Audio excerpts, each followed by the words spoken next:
मारीच और सुबाहु का वध। दूसरे दिन ब्रह्म मुहूर्त में उठकर तथा नित्य कर्म और संध्या उपासना आदि निवृत्त होकर राम और लक्ष्मण गुरु विश्वामित्र के पास जाकर बोले, गुरुदेव कृपा करके हमें यह बताइए कि राक्षस यज्ञ में विघ्न डालने के लिए किस समय आते हैं। यह हम इसलिए जानना चाहते हैं कि कहीं ऐसा ना हो कि हमारे अनजाने में ही वे आकर उपद्रव मचाने लगे।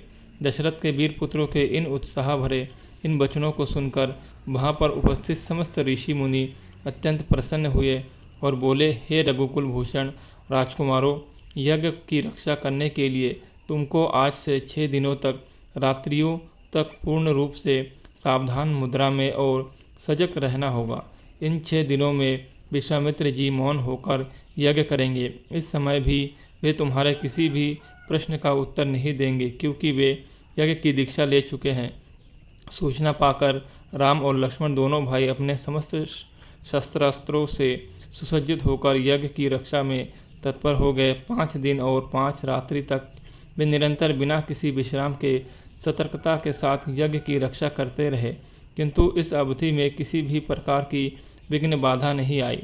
6वें दिन राम ने लक्ष्मण से कहा, भाई सौमित्र, यज्ञ की आज अंतिम दिन है और उपद्रव करने के लिए राक्षसों की आने की पूर्ण संभावना है। आज हमें विशेष रूप से सावधान रहना की आवश्यकता है।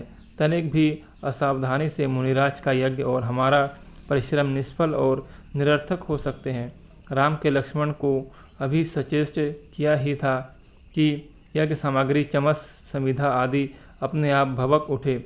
आकाश से ऐसी ध्वनि आने लगी जैसी मेघ गरज रहे हो और सैकड़ों बिजलियां तड़क रही हो। इसके पश्चात मारीच और सुबाहु राक्षसी सेना रक्त मांस मज्जा अस्थियां आदि की वर्षा करने लगी।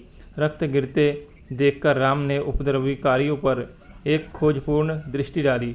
आकाश में मायावी राक्षसों की सेना को देखकर राम ने लक्ष्मण से कहा, लक्ष्मण तुम धनुष पर शरसंधान करके सावधान हो जाओ। मैं मानवास्त्र चलाकर इन महापापियों की सेना का अभिनाश कर दिए देता हूँ।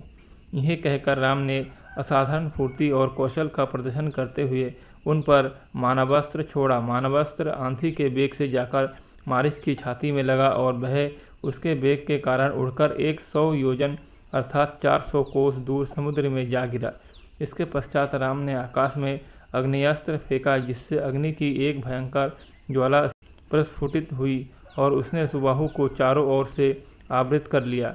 इस अग्नि की ज्वाला ने क्षण भर में उस महापापी को जलाकर भस्म कर दिया। जब उसका जला हुआ शरीर पृथ्वी पर गिरा तो एक बड़े जोर का धमाका हुआ।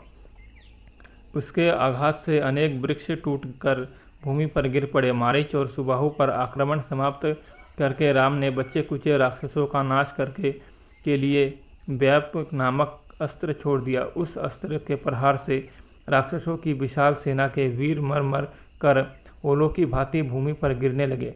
इस प्रकार थोड़े ही समय में संपूर्ण राक्षसी सेना का नाश हो गया। चारों ओर राम की जय जयकार होने लगी तथा पुष्पों की वर्षा होने लगी। निर्विघ्न यज्ञ समाप्त करके मुनि विश्वामित्र यज्ञ वेदी से उठे और राम को हृदय से लगाकर बोले, हे रघुकुल कमल, तुम्हारे भुजबल के प्रताप और युद्ध कौशल से आज मेरा यज्ञ सफल हुआ। उपद्रवी राक्षसों का विनाश करके वास्तव में आज सिद्धाश्रम को कृतार्थ कर दिया। दोस्तों, अगर वीडियो अच्छी लगी है तो वीडियो को लाइक करें, चैनल को सब्सक्राइब करें और ऐसे ही राम कथा की वीडियोस के लिए हमारे चैनल पर जाए। आपको क्रमबद्ध तरीके से राम कथा की वीडियोस मिलेंगी।